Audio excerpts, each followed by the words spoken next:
अस्सलाम वालेकुम, मैं हूँ सदफ़ याकूब और आज हम बात करेंगे हज़रत सुलेमान अलैहिस्सलाम पे। जो बकाया हिस्सा रह गया था हज़रत सुलेमान अलैहिस्सलाम का, उसके बारे में आज हम जो है ना इसको कंप्लीट करेंगे, वाइंड अप करेंगे। चलें जी, बिस्मिल्लाह पढ़ के शुरू करते हैं। बिस्मिल्लाहिर्रहमानिर्रहीम।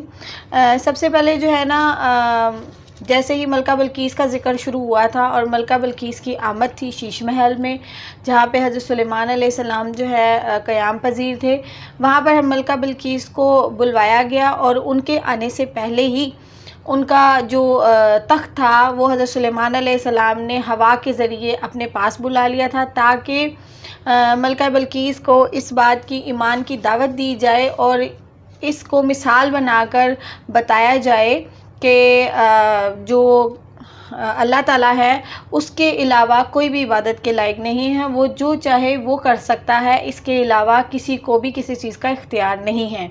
इसलिए हज़रत सुलेमान अलैहिस्सलाम ने हवा के ज़रिए मलका बल्कीस का तख्त जो था वो अपने पास बुलवा लिया था।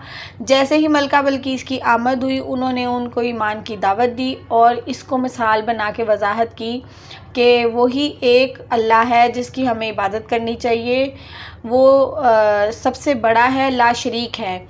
तो इस बात पर मलका बल्कीस जो थी वो ईमान ले आईं।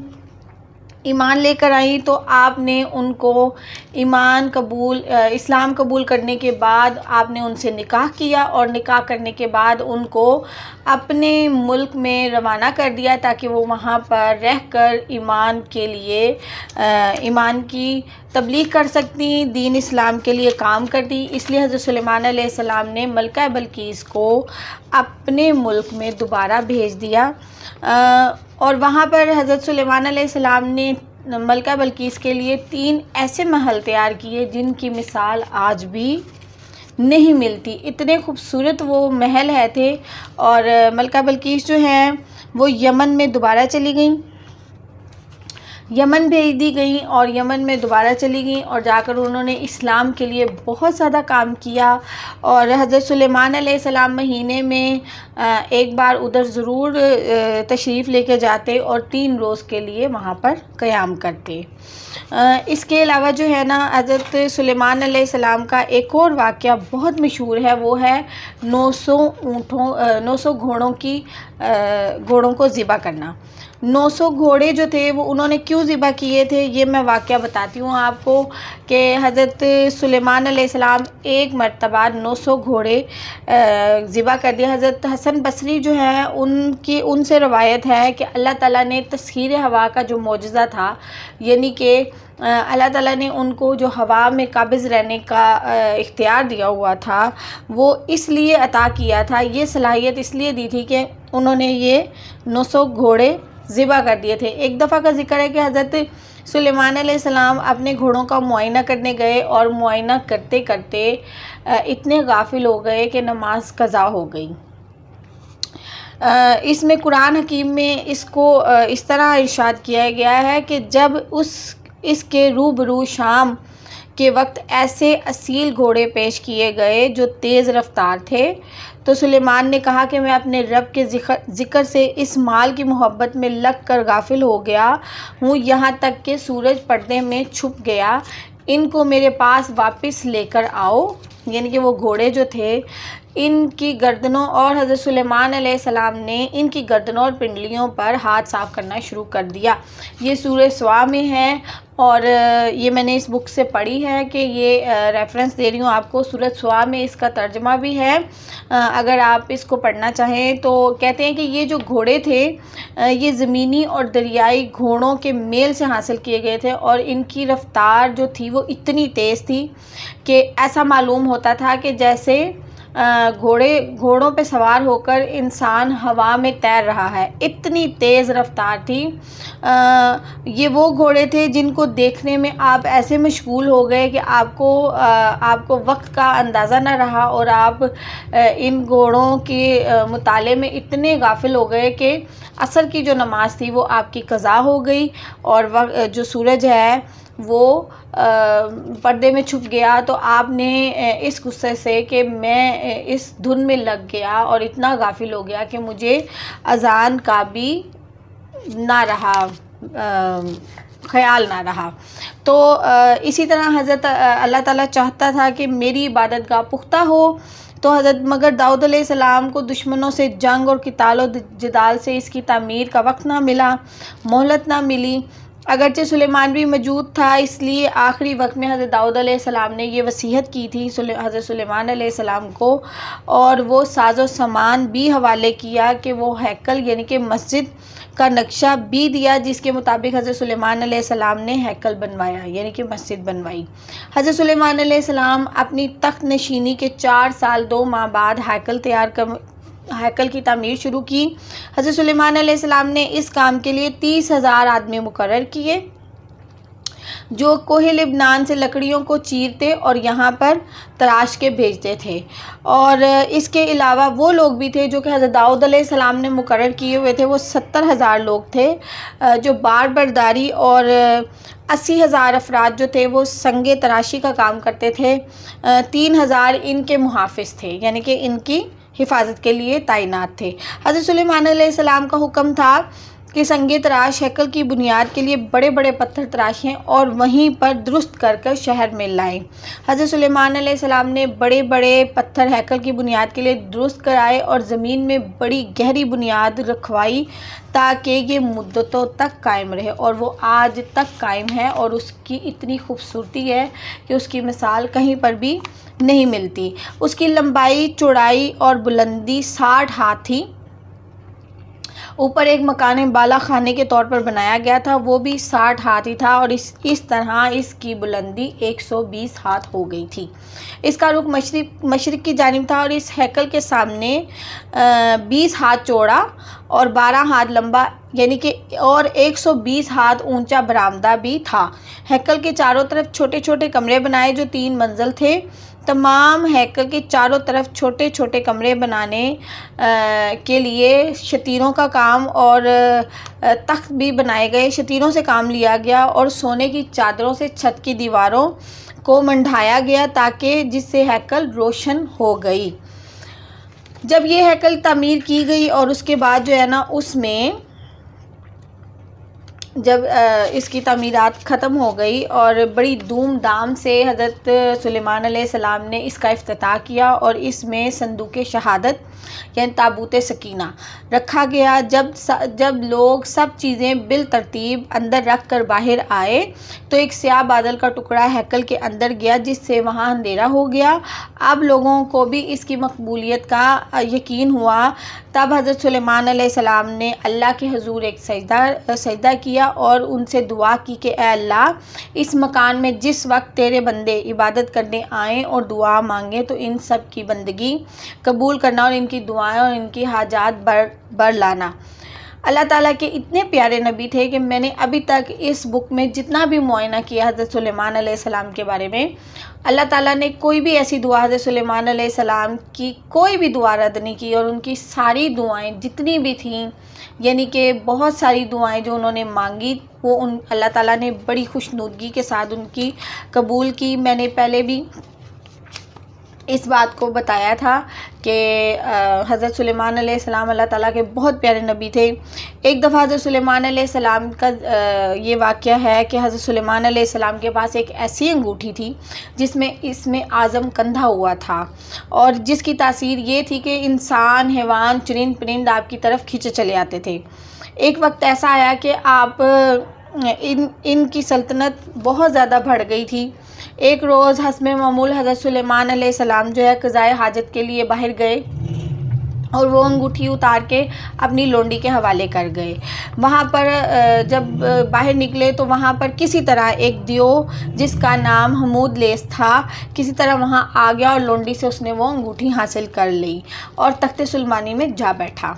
इस अंगूठी के बायस सारा कारोबार, हुकूमत जो चल रहा था हज़रत सुलेमान अलैहिस्सलाम से छिन गया, और वो अंगूठी के दोबारा हसूल के लिए जंगल की तरफ निकल गए। एक रोज़ हज़रत सुलेमान अलैहिस्सलाम बहुत भूखे प्यासे थे। वो एक बनी इसराइल के दरवाज़े पर पहुँचे और दस्तक दी तो घर से एक औरत की आवाज़ आई, कौन है? तो हज़रत सुलेमान अलैहिस्सलाम ने जवाब दिया, मैं हूँ जिसकी दावत करना लाजमी है।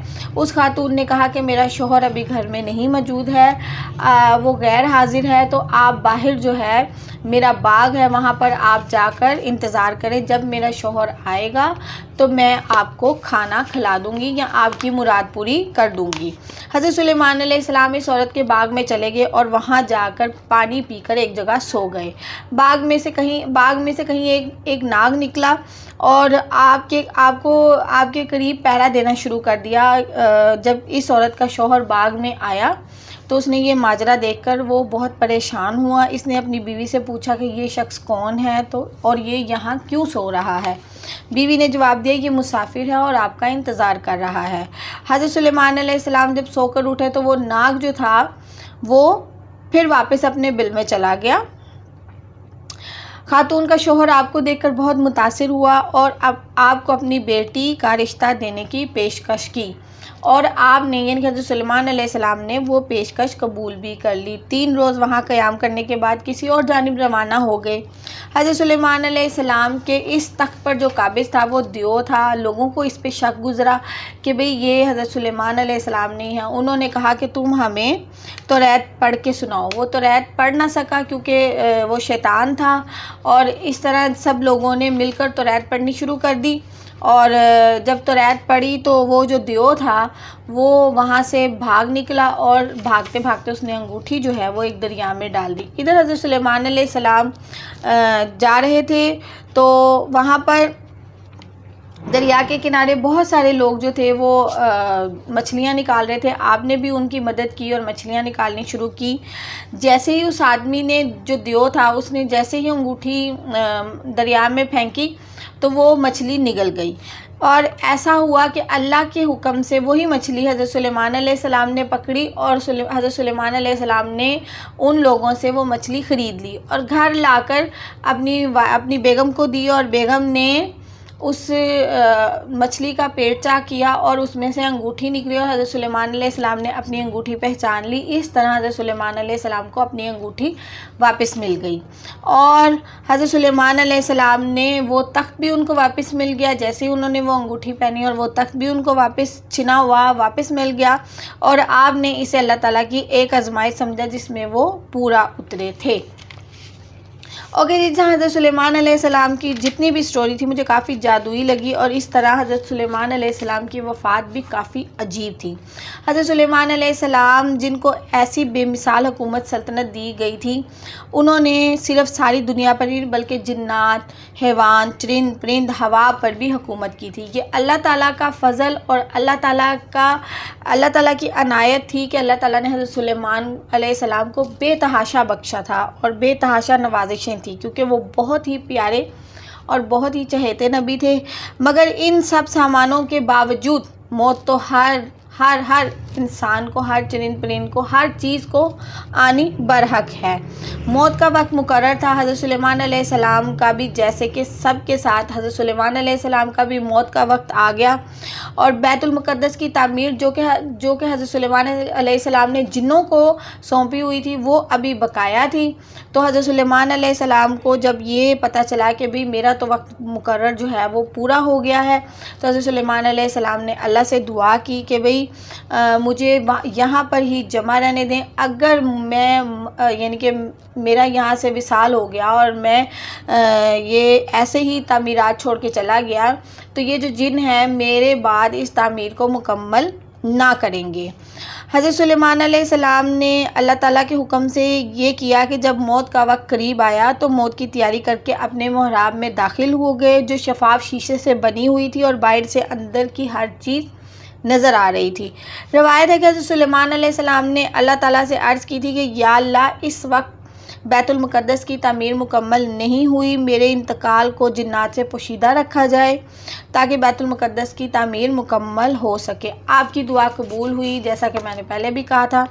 चुनांचे इस मेहराब में जो जिन्नात ने शीशे के महल हज़रत सुलेमान अलैहिस्सलाम के लिए तैयार किया था, आप यहीं अक्सर इबादत किया करते थे और वहाँ पर इबादत के लिए अपना मेहराब पकड़कर असा के सहारे से खड़े हो गए। अब जिन्नों में तो इतनी ज़रूरत नहीं थी कि वो पास जाके देखें कि भाई आप ज़िंदा हैं या चले गए हैं अल्लाह के पास, तो इसलिए आपकी जो रूह थी वो मुकर्रर वक्त पे अल्लाह ताला ने कब्ज़ कर ली और वहाँ पर वो जमे रहे और जो तामीरात थी वो उसमें जिन मशगूल रहे और यहाँ तक कि वो तामीर मुकम्मल हुई। फिर अल्लाह ताला के हुक्म से जो असा था उसको अल्लाह ताला ने घुन यानी कि दीमक लगा दी और वो असा टूटा और हज़रत सुलेमान अलैहिस्सलाम यानी कि वो खोखला हो गया था दीमक की वजह से और हज़रत सुलेमान अलैहिस्सलाम वहाँ पर जमे गिर गए। इस सारे वाक़ये को 1 साल गुज़र गया, यानी कि हज़रत सुलेमान अलैहिस्सलाम साल भर गुज़र गया और हज़रत सुलेमान साल भर वहाँ पर जमे रहे और साल भर जो जिन्नात थे वो काम करते रहे। तो जैसा कि कुरान पाक में इरशाद है कि फिर जब हमने सुलेमान पर मौत का हुक्म जारी किया तो सुलेमान की मौत पर जिन्नात को किसी ने भी आगाह नहीं किया, मगर घुन यानी कि दीमक के कीड़े ने जो सुलेमान की लकड़ी को खा रहा था।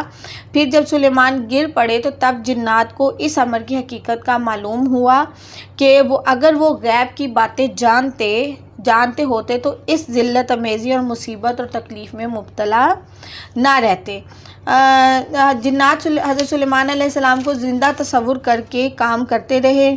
जब असा ने उनको खाया तो फिर जो है ना असा को दीमक ने खाया तो फिर जो जाके जब वो गिरे तो वो जो जिन थे वो पहाड़ों की तरफ भाग गए। तब तक बैतुल मुक़द्दस की तामीरात भी पूरी हो चुकी हुई थी।